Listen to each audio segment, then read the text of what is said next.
Hey, poker people. Thank you so much for tuning in to another day of hand reading. So, yesterday was day 57. We did a villain's hand reading range when we were in position on the button. Today, for day 58, I'm going to do an out of position hand reading where we are in the small blind right here.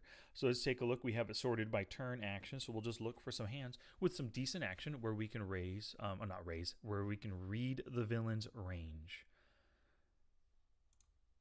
Raise, bet, check, call, check, call. Interesting. So I'm unbelieving of the villain, but I'm not so sure that I have a great hand worthy of check raising. Let's do this one right here. Of course, when you get the hand, you've got the 88, 02, 09, 13. Of course, when we do hand reading, we have a split suits template. Let's see what happens. Oh, it's just a three-way hand. In small blind, three-way hand. So the villain just limps. We raise, fold. So we get a limp call. So the button decides to open limp call. Interesting. So two hands in a row. Didn't realize. I mean, we've got another short stacker, super passive guy, open limping, and then calling. This time, he's in position when he's making the call. So should be pretty interesting, and he gets aggressive post-flop, as you saw before. We were just doing calling. So what kind of hands are open limp calling? How passive is he? He's a 35-1. Let's see what his limp percentage is. Limping 43, limp calling 72% of the time. So first, let's give him somewhere close, just a limping range of 43% right here. Let's take these ones out. He is on the button, so I could assume that he's raising these instead of just limping.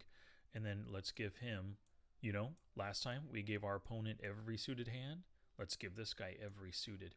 We see he only raises 1% of the time, so really, I mean, let's give him these limping as well. Let's do that, yeah. Well, that's a 59% limping range. Geez, maybe we can cut out some of these weaker offsuits. Let's go down to there.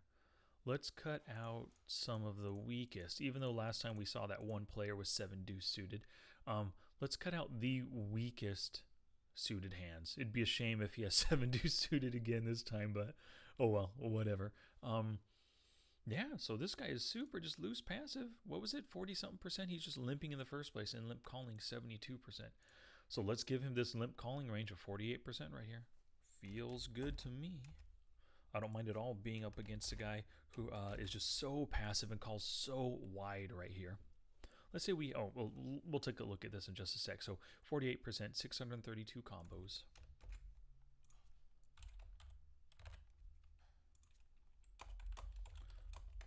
Super elusive, passive player. With lots of limps and limp calls in this instance. Okay, so if we are raising, how much should we raise? Raise it to a full dollar. So we're isolating the super loose passive player. What we could have done with some of my weaker hand, I am just going to complete the small blind to get this other loose passive player in too. Just to, you know, if I hit something really strong, I have a greater chance of making good money versus two passive calling stations right here. So like if it was like a baby pair deuces through fives, I'm probably not raising that kind of stuff. So let me give me something worth raising here. Queen jack suited. We'll do that. We'll give myself a queen jack suited hand. Okay. And then Alacrity, of course, just calls. Oh, so if we do have a suited connector, queen high suited connector like this, we actually have 55% equity versus such a wide range. We beat a few of the offsuit hands. We are chopping versus all but the jacks. Well, pocket pairs I'm talking about. We're chopping against all of them except for the jacks right here. And then we're beating a ton of the queens, jacks, tens, and all this other suited stuff. So things are looking good for us right now, even though we're out of position. We can probably play this pretty straightforward because with his passivity, he's going to play straightforward too, making big bets when he has a really good hand, maybe making smaller bets as blocking bets, and hardly ever bluffing, possibly. We'll see. Oh, wow, queen, jack, 9. Yeah, I could give myself such a strong hand. I'm fine with that. Queen, jack, was it the 9? Spaderinos.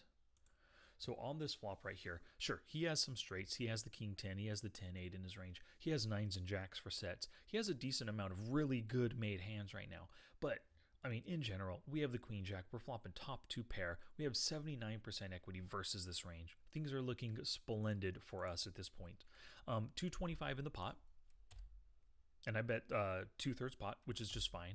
And then he just calls. Great. So what am I? I'm sorry, not what am I betting? What is he calling with right here? After his call, he doesn't have to get it in right now with a straight, right?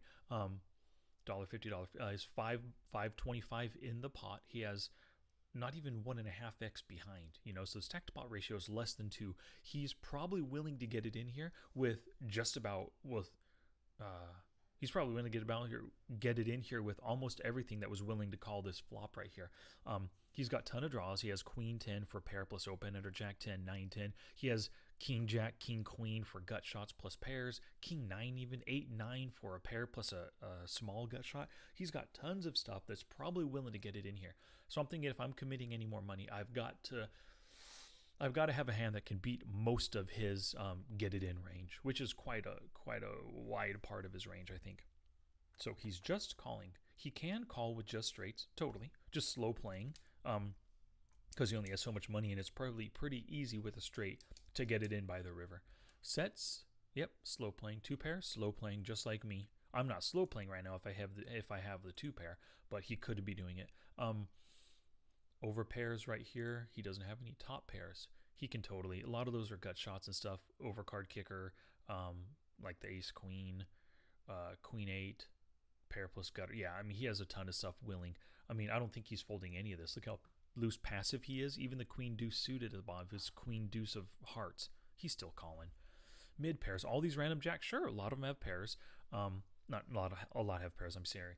A lot have pair plus gut shot, pair plus open ender, even with the jack 10. And I don't see any reason why this super loose passive player would be folding a second pair on this board. I mean, I probably would if I were him, especially if it was like some of that jack deuce suited stuff. But yeah, weak pairs, all those nines, I think they can all fold. We're going to keep some of those gut shots and stuff in down here, but I think just in general, a pair of nines should be folding right here. Especially like, look at that, 9-4, 9-5, no backup kind of, no backup equity, no drawing equity. Yeah, he should be folding those. Ace highs, no. Flush draws, totally check calling, not check calling, calling in position. Open ender, totally calling. Gut shot time, yeah, totally. Why not? Overcards, no. Two card, I'm not going to say the two card backdoors necessarily. You can see like two card backdoor, like the queen 8 and the queen 10. Sure, they're backdoor, but they're also part of the the open ender and the gut shot right there, queen 8 and queen 10. So I'm not going to put just that in. And all these combo draws are staying in. So he's calling 59% of the time. 296 combos.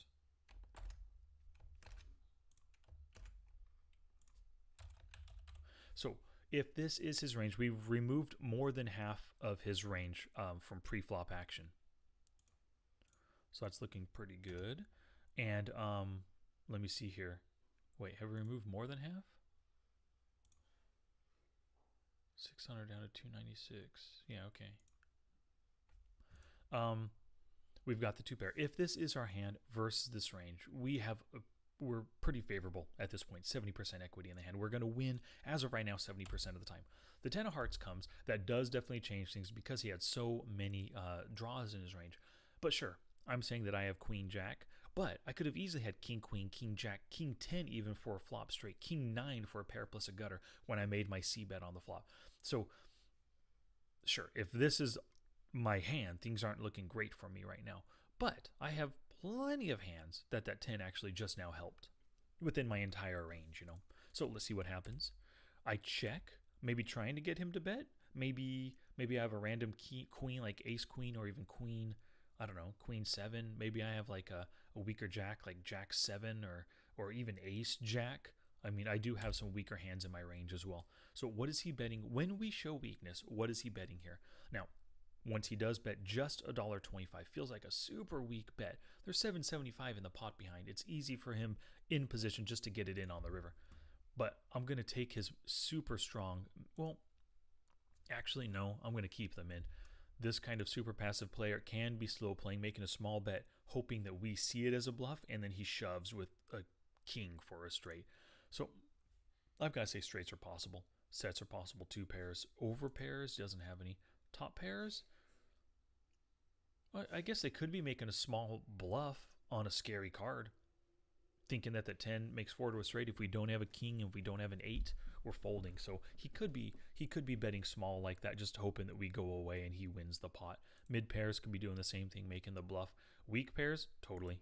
Let's give those. Those are all the random 10s and 9s right there. Let's not say he's doing it with ace high. I don't want to say that he is bluffing everything. Actually, he might be bluffing everything here. Flush draw, sure. Why wouldn't he be doing it? Gut shot, sure. Why not? Okay. So we're saying that he's making this tiny, either a small value bet trying to look bluffy, or he's making a super weak bluff with his entire range. I'm good with that. I'm good with saying he's betting 100% of the time here when we show weakness.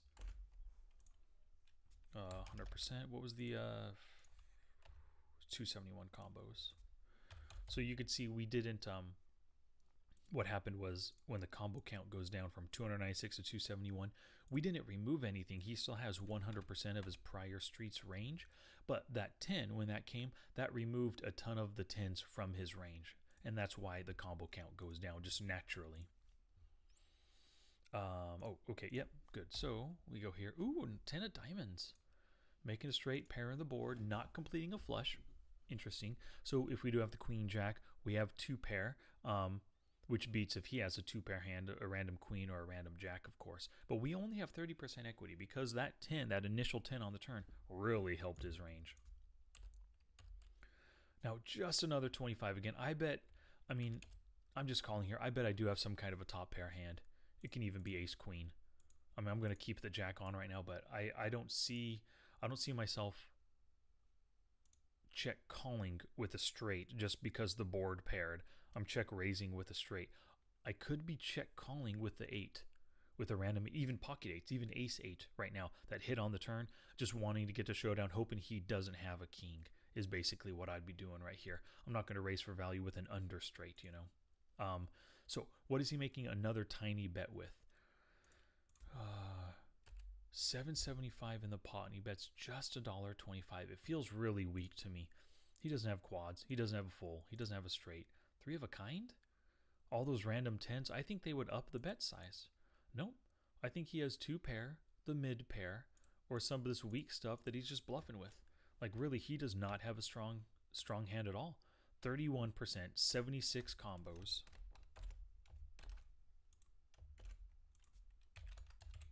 Now, versus this range, you can see our top 2 pair hand has 97% equity right now against this. Now, there is a chance. Now, this is if we have the queen jack. Let's say we do have the ace queen. 91% still darn good. What if we have just a random 8? Oh, of course, we have a straight. Yeah, things are looking good there. I don't think with a small bet that he has a king or a straight. If we do have an 8, I think we should be raising here at this point. Although, I mean, it is possible that he does have a straight. We can do this, actually, if we think about it. Let's do this. Let's remove all the kings from his straights. But let's keep all the 8s. That does make sense. Well, we had queen jack of diamonds. So he could be making this kind of bet, kind of a scared, not know what I'm doing, kind of a value / a bluff with all those weaker 8s right there. Thinking that he might fold if we shove because we have a king. He could be going for some kind of weird thin value here, let's say. Even 3 of a kind. Let's say he just backdoored into, you know, runner 3 of a kind when he had like a 10-7 that was open-ended on the flop. So yeah, actually, now that I think about it, let's give him those kinds of hands. Some stronger hands, because it does make sense. He might play them that way, thinking about how loose passive he is in general. So, see what he ends up having. The king, wow, flop gutter open, okay, and he hit it on the river. So I removed the king queen at the very end. I figured he would have bet more, and wow, I played mine pretty passive. I actually had trip 10, something better than just the top 2 pair. But yeah, thinking about it now, I think I should have raised on those trip 10s. Well, it is 4 to the straight. And I backdoored into a good showdown worthy hand on a 4 to a straight board. Even an 8 beats me. And like I said, a lot of those 8s are in his range. If we think about 164 combo, 164 hands right here, 68, 70 hands, 68 out of 164. Let me see here. Okay, 41% of his range does beat my trip 10s that I have. So I'm actually down now. Think about it. Check calling on this river right here, because it's so easy for him to have a straight. And the way he played it on the flop, I mean, I put all of those kings in his range. I kept them all in on that flop because he had gut shots and the 10 hit. So it does make sense. Yeah, sure, I have trips, but it's not good enough when you think about the board and the type of player he is. It's not good enough to be raising or even just betting out. If I would have bet out $1.25, he would have just shoved on me on that king at the end. Yeah, or on the river with his king high straight, I mean to say. Yep. So it was unsuccessful because we removed the king high straights from his range because of the small bet. So I have to be aware that, let's make a note on this player actually. Tiny bets, okay.